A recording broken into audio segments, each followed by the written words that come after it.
Greetings and salutations, everybody. My name is MiAh the King, and today we're taking a look at a game that came out yesterday on Steam called Drake Hollow. This game is developed and published by the Molasses Flood. You might remember these developers from a little game called The Flame in the Flood. Hearing this, I was really excited for this little game, as I loved The Flame in the Flood. In this game, you're some random kid who finds himself or herself in a different parallel universe world thingy called the Hollow. Here you have to build and defend villages of these vegetable critters from these evil things called feral beasts. You can explore, gather, fight, invite your friends, craft, and die in this game. It has a fun concept, and the Steam store page makes it look like it'd be a lot of fun. Now before we go into the good and the bad that this game has to offer, I'd like to make a small request. Please, if you find this video fun or informative, I would greatly appreciate a comment, a subscription, or for you to hit that like button. Alright? Okay.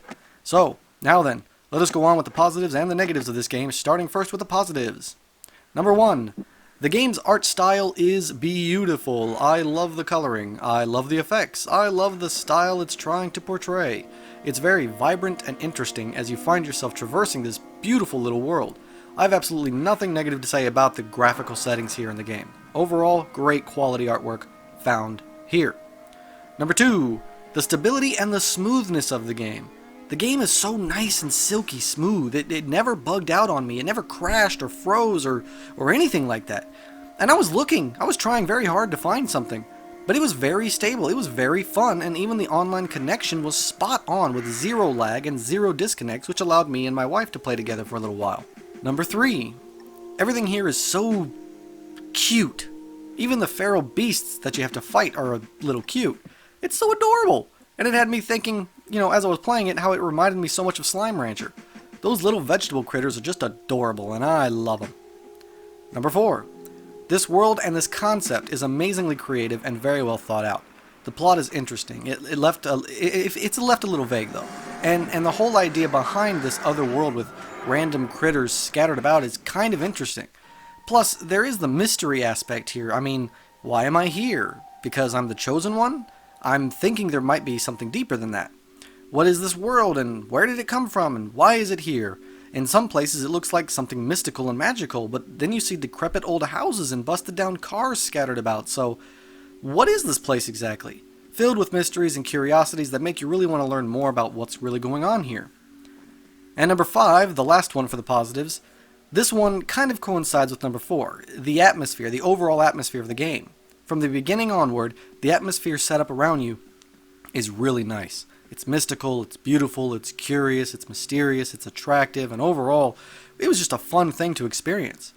So that's all I got for the positives, and now unfortunately I do have to go on to the negatives, so please don't hate me for these. So, number 1 for the negatives, the game's UI is a bit wonky. It's not hard to manage, but it does get a bit confusing. It just feels like the optimization for PC usage is just not up to regular standards. I'm constantly having to push random buttons over and over as I'm trying to figure out what does what because it doesn't really feel right for a PC game. I mean, when you're playing a game, you're like, well, this button normally does this in games like this, but it doesn't do that here, it does something else, and that's frequently found here. So it caused a bit of a confusion and made it harder to learn the mechanics of the game and how to manage your different menus and whatnot.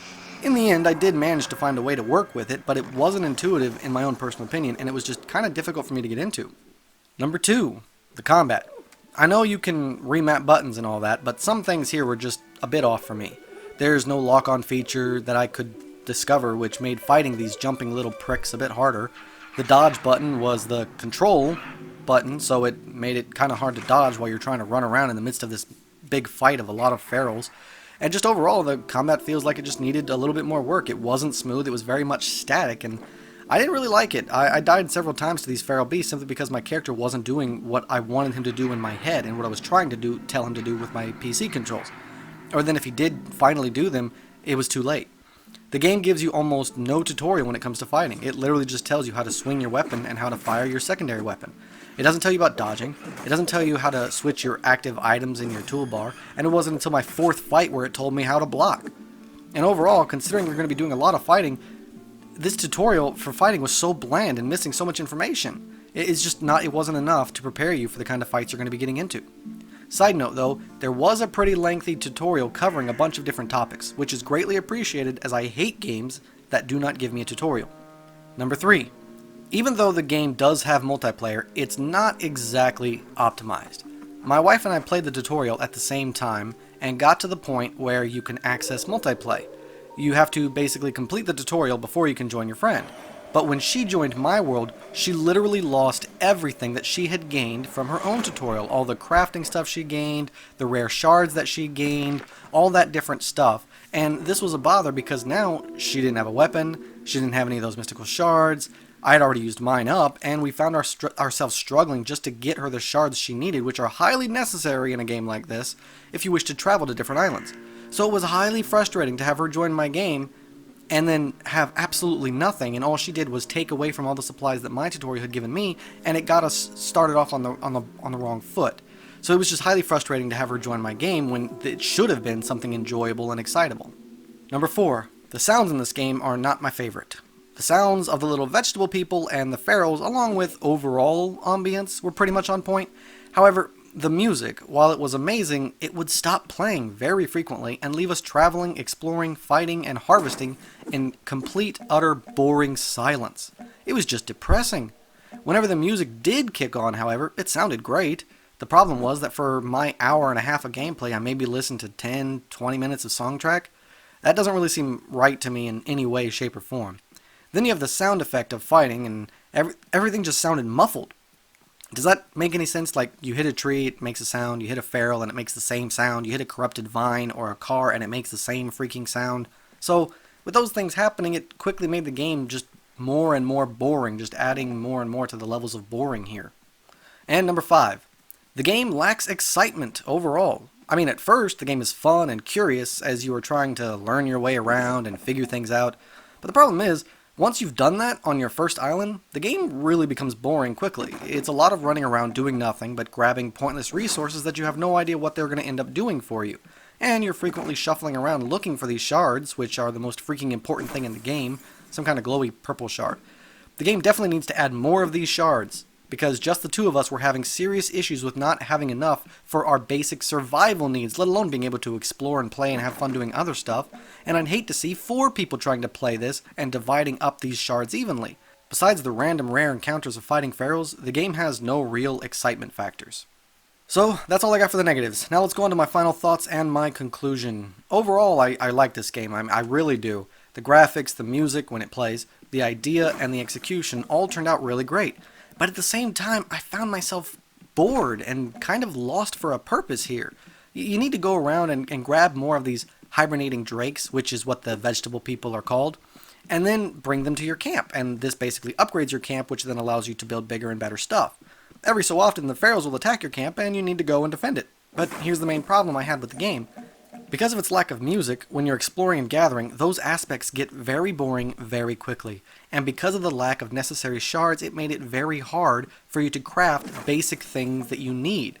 There are 3 key components here that you need to survive and explore safely outside of your original island where your camp is. Now, pay attention because this might get a bit confusing. Basically, you need these shards so you can craft these specific things. And one of these things is a 3 charge item that allows you to traverse in between islands, but they cost those purple shards. The second item that you need is a certain type of amulet that can quick travel you back to your camp, which also costs shards, kind of like a Hearthstone from World of Warcraft. And then you need these healing salves to keep you alive in the fight, which also requires shards to make.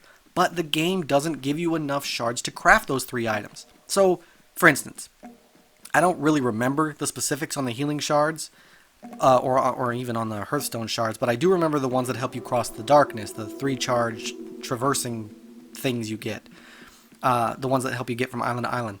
That thing right there costs 5 shards to make. Let's say it also costs 5 shards for you to make that amulet, like the Hearthstone. And then we'll say 3 shards for the healing poultices, 1 use for those, so you can heal yourself. So using 5 shards, you get to make 3 of those, that one thing, the 3 charge of that item that helps you traverse, right? And that only gets you, each one of those little charges only gets you to 1 island. And sometimes it takes 2. So that's frustrating enough. So, 3 of, one of those items that has the 3 charges clearly isn't going to be enough, right? So, because it doesn't keep you there, you have to go back, and you have to use them to get back, right? Now this is why you need that amulet that fast travels you back to your camp. However, that also is only a one-time use. And then, if you're getting into combat, you need to use those healing poultices. I mean, do you see how annoying and confusing this is? But it gets worse. You only have enough shards to make half of those items. So the first couple of islands are really easy to get to and traverse and explore. But after that, you're kind of screwed. You no longer have a lot of shards. Definitely not enough to continue exploring safely. And you find yourself just randomly exploring every freaking inch of every freaking island, just hoping to find more of those shards. You don't care about the drakes or the pharaohs. Your only real concern turns into finding those damn shards just so you can keep exploring. I mean, let me try to make it even more clear because I have a feeling that what I just tried to say was very confusing. We're going to call it item A, B, and C. Got it? Item A, it allows you to safely traverse in between islands. Item B, instantly takes you back to your camp once. And item C, heals you. Item A can only be used 3 times. Item B and C can only be used once. Okay? If you need to go back and re-listen to that, I understand it's a little bit confusing. If they didn't use shards and similar words for everything, it wouldn't be so hard. The point is, I didn't have enough shards between me and my wife playing to give us enough of what we needed to travel between islands or to keep ourselves alive in combat.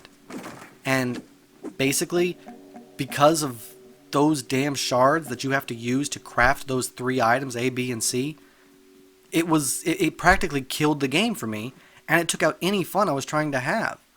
I don't know. Maybe it was me. Maybe this game isn't meant for me. But I found myself not really caring. I mean, it's not like the attacking pharaohs who attack your camp can even kill those little vegetable drakes in your camp. I mean, they just destroy your easily craftable buildings. Boo-hoo. It's not like the drakes run away if they get attacked. The only thing you need to worry about is making sure that the drakes in your camp are fed, watered, and entertained, because apparently if they don't have fun, they will die. Which, by the way, brings up another point. Apparently your character, a human child, doesn't need food or water or sleep. Only the drakes do. So that doesn't really make any sense, but I suppose a lot in this world doesn't make any sense, so whatever. But overall, I felt myself just bored with this game. I wanted to push the 2-hour mark before finishing up and writing the script, but I only made it to an hour and a half because I was just so bored I didn't want to continue. I just didn't care.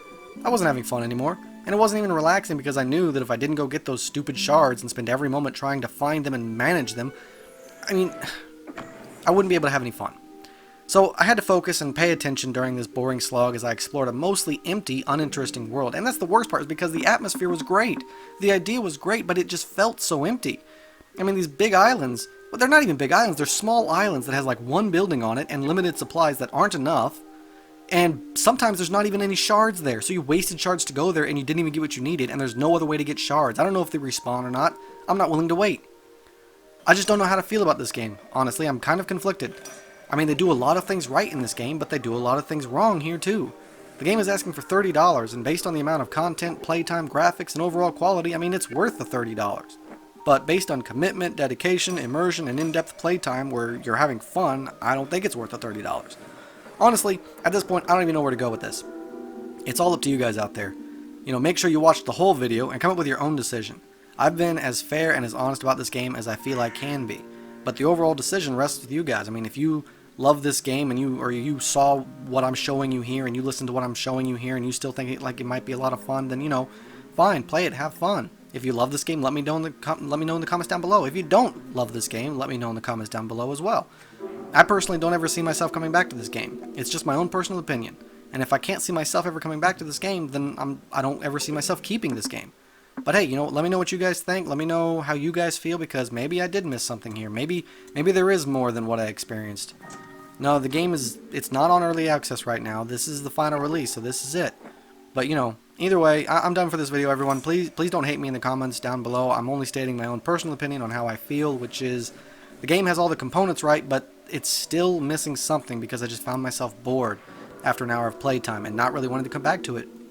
Honestly, I legitimately have to say it's because of the lack of sound effects, the diversity in sound effects, and the lack of immersive music. Because once I reached the half-hour mark, those two things pretty much blended together or ceased to exist altogether. I have to say that's what it is. I think if there had been that music to keep me in the mood, I probably would have been inspired to keep going. But, I mean, that's just my guess. So that's all I got, everybody. Thank you so much for watching. I hope this video was entertaining or at least informative, and I can't wait to see you all again on my next adventure. Until then, I bid you farewell.